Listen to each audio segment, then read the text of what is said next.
Hoje, 100 dias de governo, prefeito exercício William Godoy, começa te perguntando, um dos maiores problemas que foram colocados, um dos momentos mais conturbados desses 100 dias foi a questão da saúde, né? Falta o médico nas unidades básicas de saúde, acabou represando lá na UPA, e as pessoas reclamavam, horas a fio e tal. Você sabe de todos os casos que aconteceram. O que foi feito para resolver essa questão? Então, nós tínhamos um contingente muito grande de atendimento e, para isso, a gente teve que fazer um redirecionamento de profissionais para a gente poder atender a demanda que existia na UPA. Diante disso, nós trabalhamos junto às equipes das unidades básicas, junto às equipes do atendimento à família, para que a gente pudesse ter esse atendimento priorizado na UPA.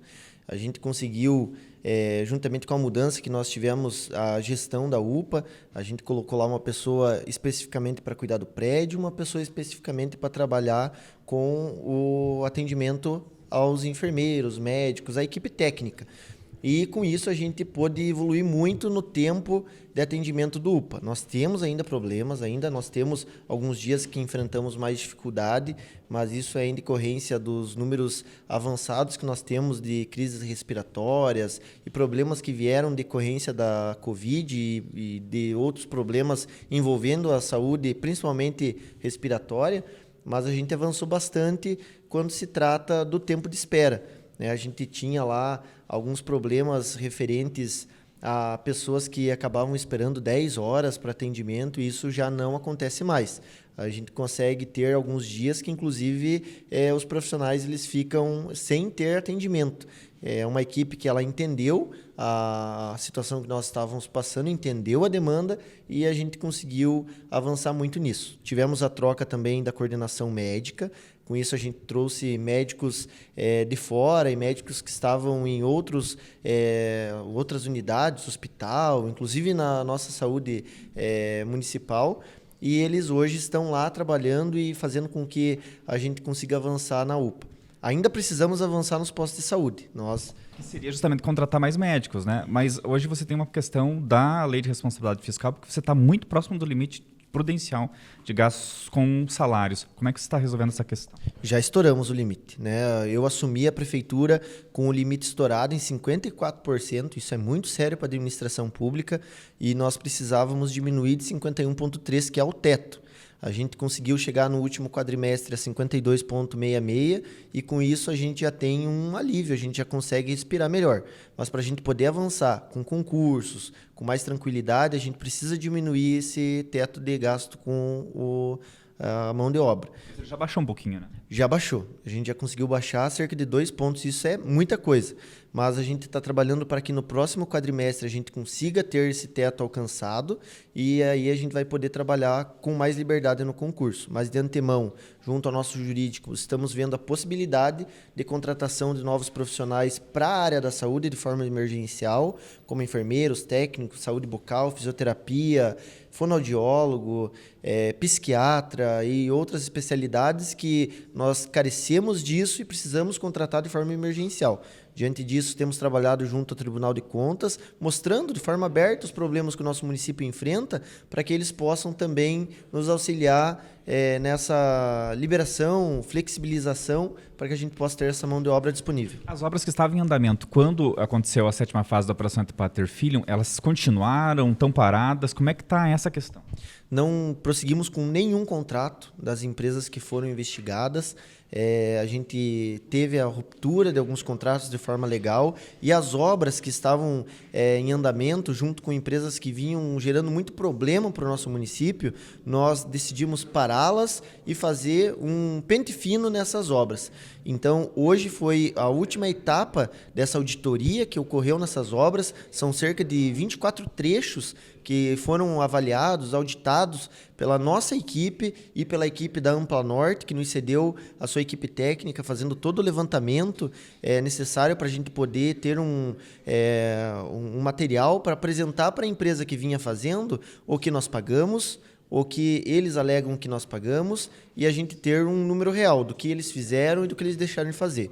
Diante disso, cobraremos o excedente, ou então nós prosseguiremos com os pagamentos necessários para prosseguir.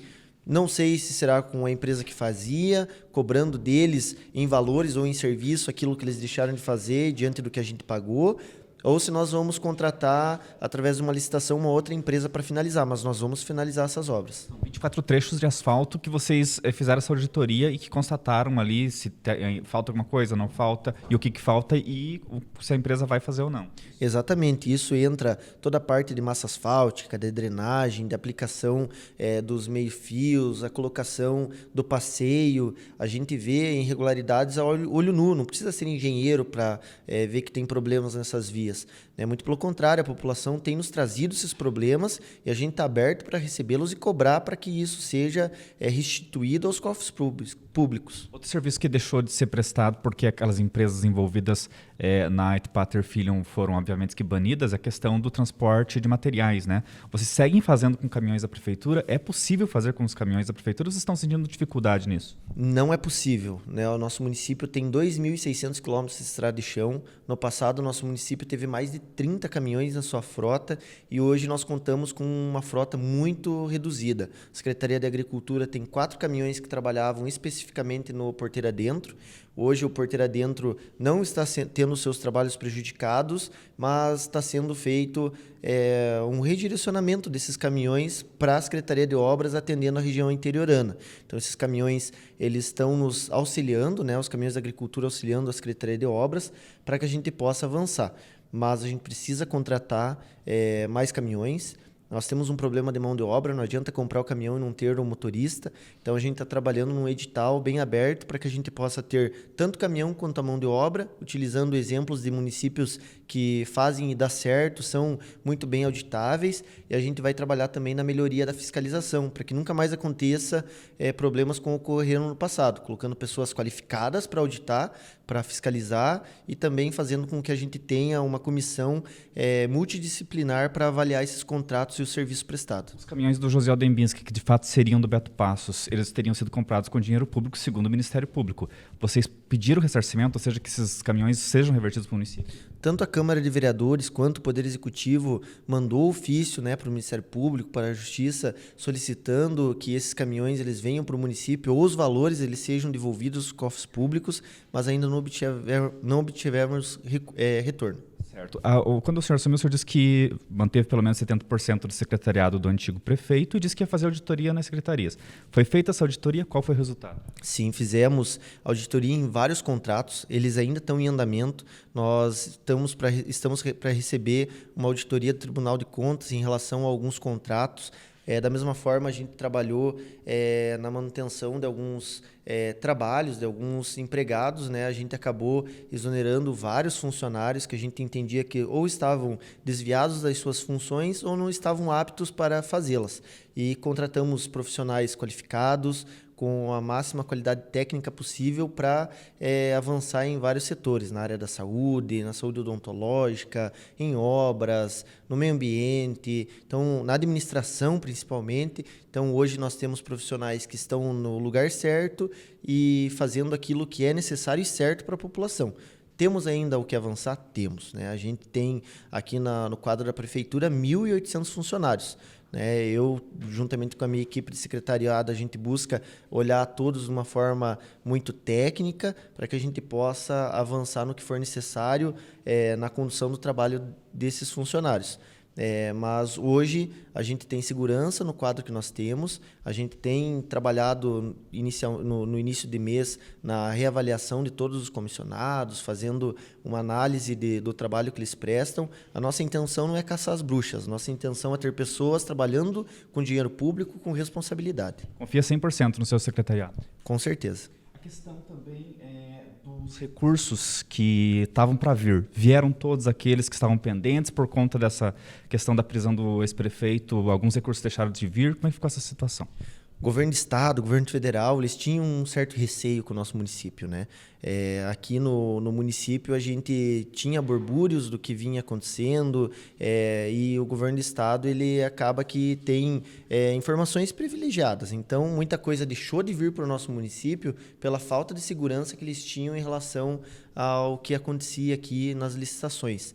Então, diante disso, a gente buscou restabelecer a confiança do governo do estado e do governo federal. Prova disso é a vinda do governador Moisés para o nosso município, andou conosco nas associações, ele nos demonstrou confiança na nossa gestão e os recursos que em tempo hábil a gente conseguiu resgatar foram 5.098.000. E o Plano 1000, que era cerca de 11 milhões para vir para Canoinhas, a gente teve uma vinda de apenas 2,4 milhões. Tínhamos alguns PIX para vir, que era cerca de 10 milhões. Desses vieram cerca de 3 milhões. E também tivemos alguns repasses de emendas parlamentares que acabaram vindo, mas não na sua totalidade. Então, a gente está buscando avançar em relação a isso, né? Estamos já nos precavendo para que assim que passe o processo eleitoral e seja possível os repasses desses valores, que Canoinhas receba. Independente de quem esteja de gestão, independente de onde vai ser aplicado, de qual deputado que enviou, mas Canoinhas precisa desses recursos para avançar.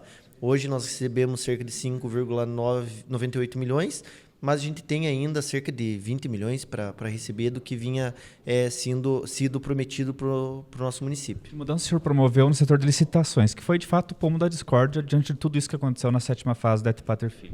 De antemão, nós passamos a fazer a transmissão ao vivo de todas as licitações para que a gente pudesse ter mais olhos, mais ouvidos, mais serenidade no processo, e a gente já deixou de lado a Lei 8.666 e numa transição mostrando que a gente realmente está disposto à mudança, à transparência, a menos burocracia, nós aplicamos a nova Lei de Licitação 14.133, que vem para trazer muito mais modernidade ao processo. Com isso, a gente tem uma melhor participação das empresas, a gente faz com que as empresas elas tenham uma disputa mais saudável, mais transparente, e quem ganha com isso é o munícipe, quem ganha com isso são aqueles que vão receber os serviços que a gente está contratando. Muito obrigado, William. Disponha, eu que agradeço.